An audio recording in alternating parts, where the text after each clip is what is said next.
I should be on page 253 of the book, but at this point I discovered that I failed to separate these spreads. So I need to go back in and do that again. And it's going to be a little bit tricky because I created those guidelines. I do need to go in first to my guides, and I will need to unlock them. This is going to cause a little bit of an issue, but hopefully I can get this worked out. I need to go in with my artboard tool and select the inside fold in, and holding down my shift key, the inside center, inside left. Then with my control key I'll pick up the inside artboard, and I'm going to have to move those, but I'm going to keep track of how much I'm moving them. They should be a ½ inch apart, but I need to do some smaller steps first because I'm also going to be picking up and accidentally moving the bleed line from the upper set. So I'm going to use my arrow keys and hold my shift key down so that I can count how many moves I'm doing. 1, 2, 3, 4, 5. And you see I now moved that upper guide. So I'm going to have to go in with my selection tool and pick that guide back up, and I held down my shift key and clicked 5 times on my down arrow key, so clicking 5 times with my up arrow will put that guide back where it needs to be. I now need to deselect, and then I can go back with my artboard tool, picking up the set of artboards. I can take those and move those down a little bit further away from each other, and then I'll go back into view and lock my guides. Making my outside fold in board the active board, I'm going to pick up the line segment tool, and I want to get zoomed into that artboard. I'm going to create a vertical line that is a ½ inch high. So if I click, I can make it vertical. So let's go to 90 degrees, and I want to make it exactly a ½ inch. Using my control panel, I'm going to select the upper center reference point, and let me scroll down a little bit so we can see this.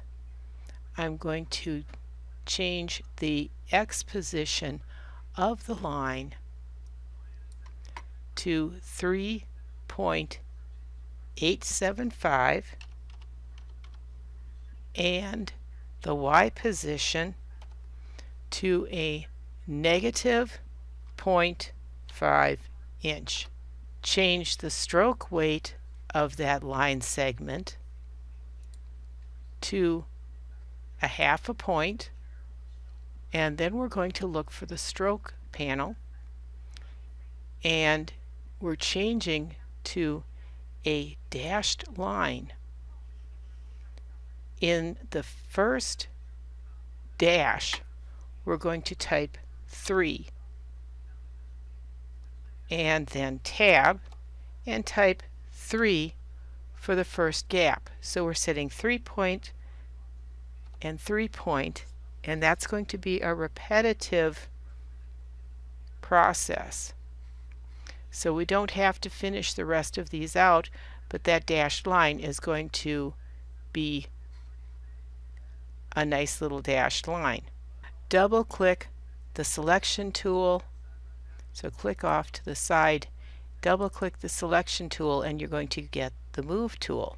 Change the horizontal field to 4, the vertical field to 0, and click copy. That's going to create a copy of that line above where the next two artboards connect. So we're marking that that's going to be a fold.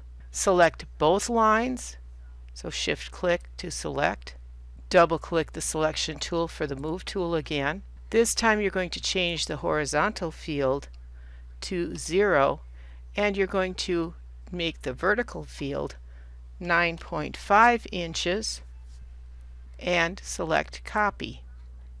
This is why I needed to move those artboards away from each other.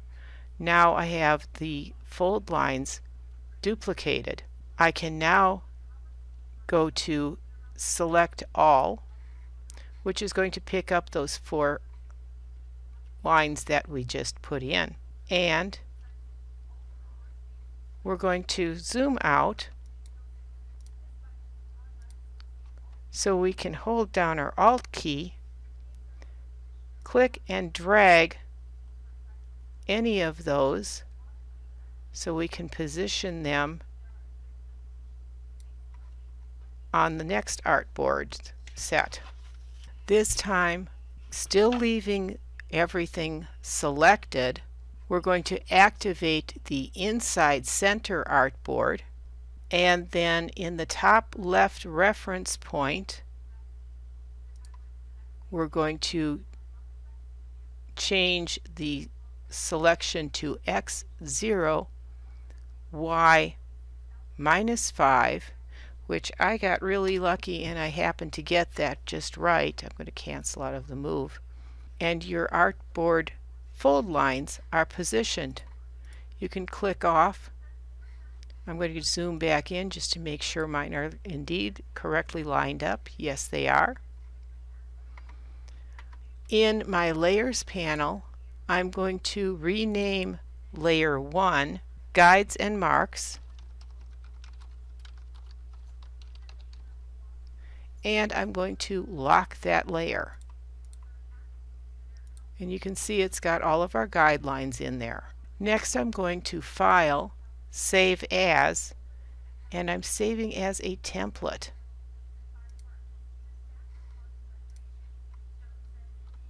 I'm going to save this into my WIP Science folder and then close the file. After closing the template file, we're going to reopen that as a new file. Open and select the template file. Illustrator is going to open that file as a new untitled file. This is to protect the template file from having anything done to it. Go into your layers panel, collapse the guides layer and add a new layer and name that layer Graphics. In your artboard panel, we're going to be working first in our outside panels. Go to File and select Place. We're going to pick up the AOS logo, which is an Illustrator file. Hold down your Control key and pick up the CAC logo and the Einstein JPEG. Make sure you have selected Show Import Options, Place, and in the PDF dialog box, make sure that you are cropping to the artwork. And select OK. For both PDFs, the JPEG won't come up. With the first graphic loaded, you're going to click and drag to place that at the top of the first panel so it snaps to the margins. Automatically the second image will come up and you're going to click and place that between the margins. And if you hold down your Control key, it will temporarily access the selection tool so that you can drag that up and pop that into place so that it's fitting in the margins correctly.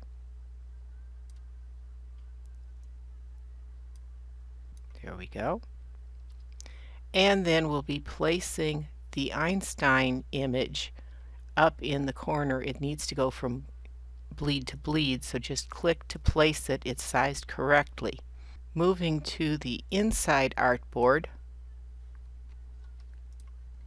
go to File, Place again, and this time we're going to pick up the AOS logo, the CAC logo, hold down your Control key, the DNA Illustrator file, and the Einstein Light JPEG.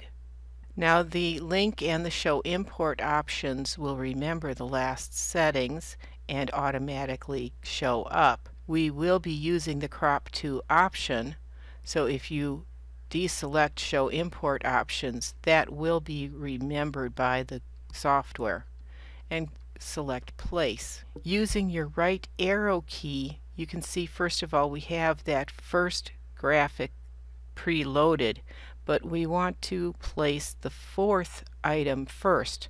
So if you select your right arrow key, you can scroll through until you hit the correct image, and we're going to place the Einstein Light image up in the corner on the bleed so it fills the entire page. Then place the loaded AOS logo across the top of the inside left and inside center artboards.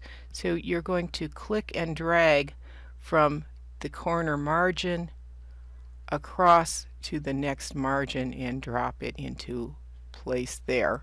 Place CAC logo at the bottom of the inside right panel.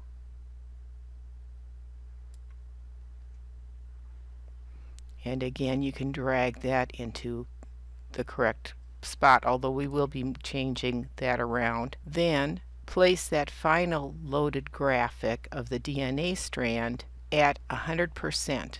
So just pop it in there and then click and drag it so it pops to the bleed and to the right margin guide of the inside left artboard. Then save the file as AOS brochure. Make sure to read the section on the bottom of page 261 about managing linked and embedded files.